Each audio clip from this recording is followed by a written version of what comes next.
अस्सलाम वालेकुम। हमारा आज का टॉपिक है टाइप्स ऑफ मैट्रिसेस। इसमें हम बारी बारी तमाम टाइप्स को एक तो हम डिस्कस करेंगे और साथ में एक एक एग्जांपल भी मैं दूंगा ताकि मामला क्लियर हो जाए कि कौन सी टाइप क्यों वो टाइप कहलाती है। इनमें जो सबसे फर्स्ट टाइप है वो है रो मैट्रिक्स की। रो मैट्रिक्स एक ऐसा मैट्रिक्स होता है जिसके अंदर जस्ट एक रो होती है, कॉलम्स जितने मर्जी हो डजेंट मैटर। फॉर एग्जाम्पल एक मैट्रिक्स ए है जिसकी एलिमेंट्स हैं 1 2 3। अब इस मैट्रिक्स में अगर हम देखें तो रो एक है, कॉलम्स 3 है, लेकिन चूंकि रो एक है तो इसलिए ये मैट्रिक्स क्या कहलाएगा? Row matrix.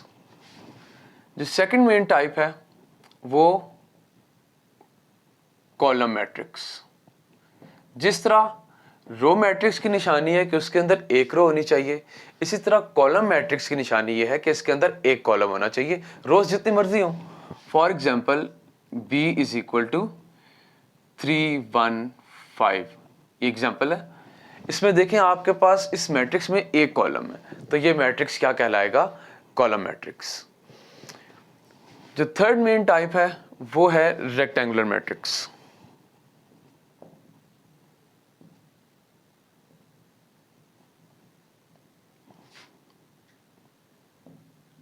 देखिए ज्योमेट्री में जब हम स्क्वायर्स रेक्टेंगल्स इनको डील करते हैं तो रेक्टेंगल की निशानी क्या समझाई जाती है कि एक ऐसा फिगर, ऐसे क्लोज फिगर जिसकी लेंथ और ब्रेथ इक्वल ना हो। यही केस यहाँ पे मैट्रिक्स के अंदर भी होता है कि ऐसा मैट्रिक्स जिसके नंबर ऑफ रोज और नंबर ऑफ कॉलम्स एक जैसे ना हो तो वो मैट्रिक्स क्या कहलाता है? Rectangular matrix.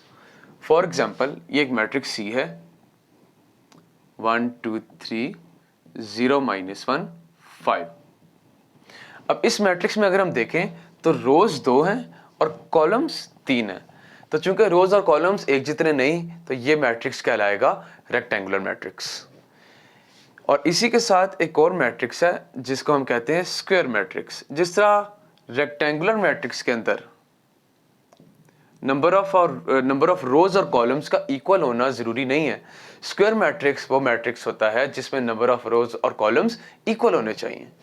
फॉर एग्जांपल ये एक मैट्रिक्स डी है 3 5 3 5।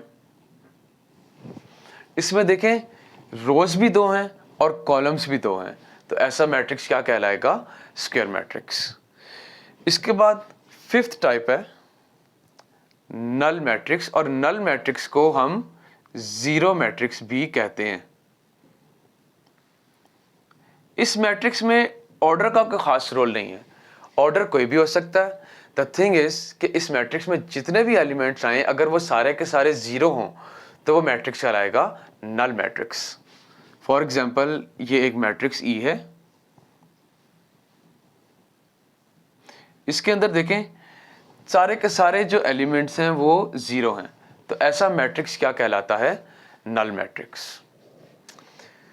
नंबर 6 बेसिकली मैट्रिक्स की टाइप तो नहीं लेकिन एक मेथड है ट्रांसपोज ऑफ अ मैट्रिक्स, कि एक मैट्रिक्स अगर आपके पास मौजूद हो तो उसका ट्रांसपोज कैसे लिया जा सकता है।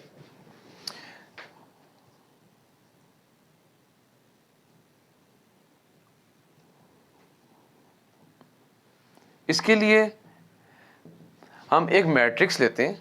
अच्छा, इसके लिए ज़रूरी नहीं है कि मैट्रिक्स के लिए कौन सा ऑर्डर हो, किसी भी ऑर्डर का मैट्रिक्स हो हम उसका आराम से ट्रांसपोज ले सकते हैं। फॉर एग्जांपल हम यहीं से कोई मैट्रिक्स लेते हैं, फॉर एग्जांपल ये मैट्रिक्स सी है, इसका 1 2 3 0 -1 और 5 ये इसके एलिमेंट्स हैं। अब जब हम इसका ट्रांसपोज लेंगे तो सबसे पहली बात तो ये कि जो इसका मैट्रिक्स का नाम है सी, इसके ऊपर एक छोटा सा टी डाल देते हैं, उतना ही छोटा जितनी हम आमतौर पे किसी भी नंबर या वेरिएबल के ऊपर पावर डालते हैं। This T stands for transpose. और ट्रांसपोज लेते हुए हम क्या करते हैं ये ध्यान में रख लें कि रोज कॉलम्स बन जाती हैं और कॉलम्स रोज बन जाते हैं। जैसे कि मिसाल के तौर पर ये इसकी 1 2 3 फर्स्ट रो है, वो यहाँ पे इसकी फर्स्ट कॉलम बन जाएगा 1 2 और 3। इसी तरह ये 0 -1 और 5 ये इसकी सेकंड रो है, तो ये इसका सेकंड कॉलम बन जाएगा 0 -1 और 5। यानी कि जो रोज कॉलम्स बन जाती हैं और कॉलम्स रोज बन जाती हैं। इस तरीके से ट्रांसपोज ऑफ अ मैट्रिक्स लिया जा सकता है।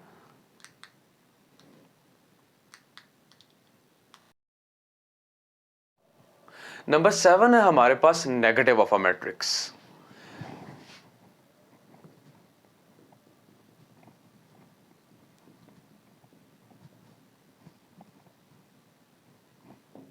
नेगेटिव ऑफ अ मैट्रिक्स भी कोई ऑर्डर के लिहाज से टाइप नहीं है।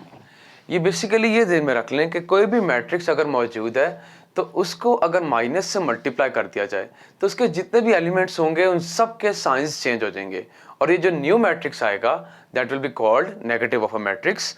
जैसे कि नॉर्मल कोई नंबर होता है, आपके पास एक नंबर है 5, उसको -1 या माइनस से मल्टीप्लाई करते हैं तो आंसर आ जाता है -5, तो वो उस 5 का नेगेटिव होता है। यही काम यहाँ मैट्रिक्स के अंदर भी है।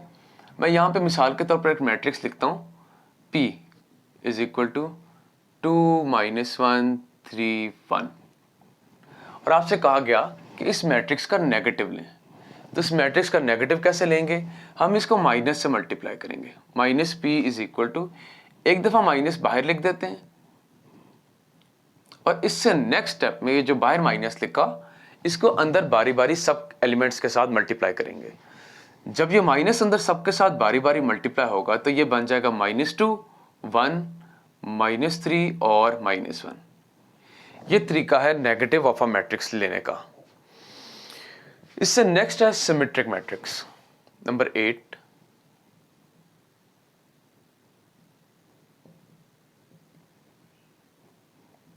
अब सिमेट्रिक मैट्रिक्स क्या होता है? एक ऐसा मैट्रिक्स जिसका अगर ट्रांसपोज लिया जाए और ट्रांसपोज लेने के बाद दोबारा वैसा ही मैट्रिक्स आ जाता है जो ओरिजिनल मैट्रिक्स था, तो ऐसे मैट्रिक्स को कहते हैं सिमेट्रिक मैट्रिक्स। इसके एग्जांपल के तौर पे फॉर एग्जांपल एक मैट्रिक्स है R इज इक्वल टू 1 2 2 1, ये एक मैट्रिक्स है। अब ये चेक करना है हमने कि क्या ये सिमेट्रिक है या नहीं, तो इसका तरीका ये है कि हम इसका ट्रांसपोज लेंगे, जो कि अभी थोड़ी देर पहले मैंने आपको बताया कि कैसे लेते हैं। तो जब R का ट्रांसपोज लेंगे स्मॉल t, ट्रांसपोज लेने का तरीका क्या है कि रोज कॉलम बन जाती है, कॉलम रोज। अब इसकी फर्स्ट रो में 1 2 आ रहा है, इसको हम कॉलम के तौर पर लिखते हैं 1 और 2। ये सेकंड रो में ये 2 और 1 आ रहे हैं, ये सेकंड कॉलम बन जाएगा 2 और 1। अब ट्रांसपोज तो हमने इसका ले लिया, लेकिन हमें यहाँ पे क्लियरली नजर आ रहा है कि ट्रांसपोज लेने के बावजूद ये मैट्रिक्स इस ओरिजिनल मैट्रिक्स के इक्वल आ रहा है। तो ऐसा मैट्रिक्स जिसका ट्रांसपोज भी लिया जाए और वापस वही मैट्रिक्स आ जाए, ऐसा मैट्रिक्स कहलाता है सिमेट्रिक मैट्रिक्स। यानी कि अगर उस मैट्रिक्स का ट्रांसपोज दोबारा वही मैट्रिक्स आ जाए तो ऐसे मैट्रिक्स को क्या कहते हैं? Symmetric matrix. नंबर 9 है हमारे पास skew symmetric matrix.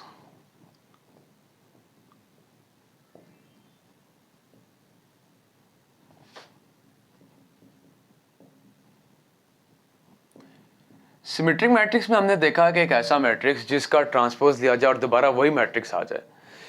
Skew symmetric matrix थोड़ा सा डिफरेंट है। इसकी एग्जांपल लेते हैं। फॉर एग्जांपल एक मैट्रिक्स है Q 0 1 -1 0। हम इसका ट्रांसपोज लेते हैं। Q का जब हम लेंगे ट्रांसपोज तो वो क्या आएगा? ये जो पहली रो है ये पहला कॉलम बन जाएगी 0 और 1।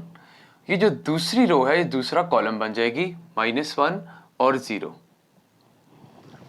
अब यहाँ पे ये जो न्यू मैट्रिक्स आया है ये पहले मैट्रिक्स के इक्वल नहीं आया, लेकिन स्क्यू सिमेट्रिक मैट्रिक्स में एक छोटी सी एडिशनल चीज होती है, वो ये कि अगर हम इस पूरे मैट्रिक्स में से माइनस कॉमन लें देन व्हाट?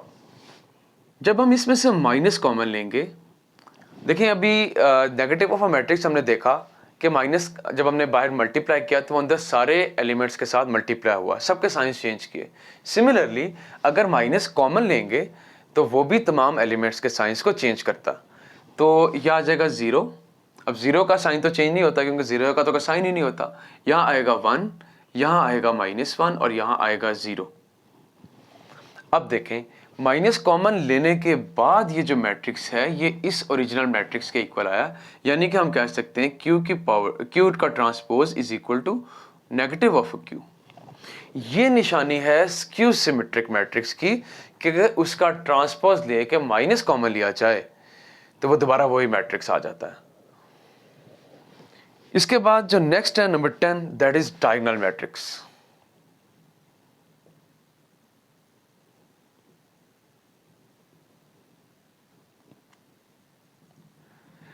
एक ऐसा मैट्रिक्स जिसके सिर्फ डायगोनल वाले एलिमेंट्स नॉन जीरो हों, वो क्या कहलाता है?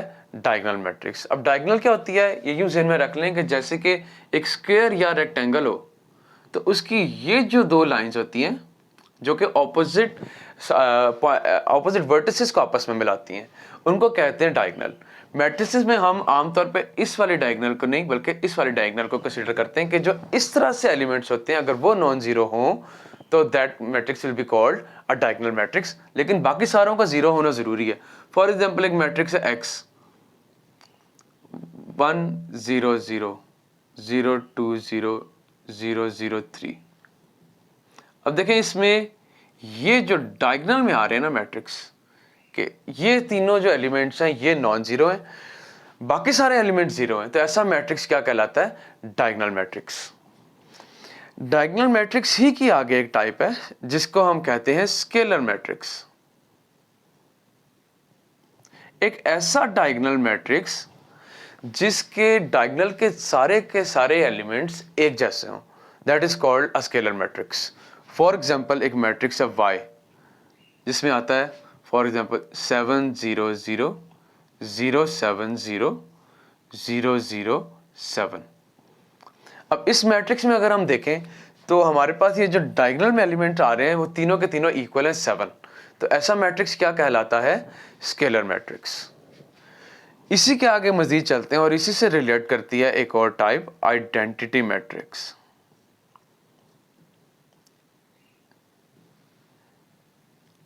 आइडेंटिटी मैट्रिक्स आपको इस चैप्टर में काफ़ी दफ़ा आपके सामने आएगा, काफ़ी एक कॉमन टाइप है एग्जाम्पल मैट्रिक्स की। एक ऐसा मैट्रिक्स जिसके डायगोनल एलिमेंट्स 1 हो और बाकी तमाम एलिमेंट्स 0 हो, वो मैट्रिक्स कहलाता है डायगोनल मैट्रिक्स। फॉर एग्जाम्पल, बल्कि एग्जाम्पल क्या, इसको हम डिनोट ही हमेशा आई से करते हैं। आई स्टैंड्स फॉर आइडेंटिटी मैट्रिक्स 1 0 0 1। ये मैंने एक 2 by 2 का आइडेंटिटी मैट्रिक्स बनाया है जिसके अंदर डायगोनल वाले एलिमेंट्स 1 है और बाकी सारे के सारे 0 हैं। ये 2 by 2 के अलावा 3 by 3 का भी हो सकता है। फॉर एग्जाम्पल एक आइडेंटिटी मैट्रिक्स ये भी है 1 0 0 0 1 0 0 0 1। इसी तरह से इससे ज़्यादा आगे और भी हाई लेवल का हो सकता है, 4 by 4 का भी हो सकता है।